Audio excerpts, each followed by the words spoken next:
اور یہود کہتے ہیں کہ عزیر اللہ کے بیٹے ہیں، اور عیسائی کہتے ہیں کہ مسیح اللہ کے بیٹے ہیں۔ یہ ان کے منہ کی باتیں ہیں۔ پہلے کافر بھی اسی طرح کی باتیں کہا کرتے تھے، یہ بھی انہی کی ریس کرنے لگے ہیں۔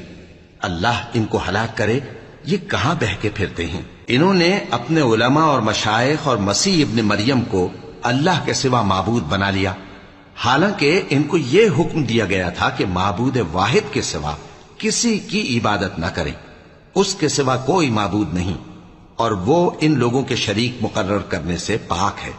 یہ چاہتے ہیں کہ اللہ کے نور کو اپنے منہ سے پھونک مار کر بجھا دیں، اور اللہ اپنے نور کو پورا کیے بغیر رہنے کا نہیں، اگرچہ کافروں کو برا ہی لگے۔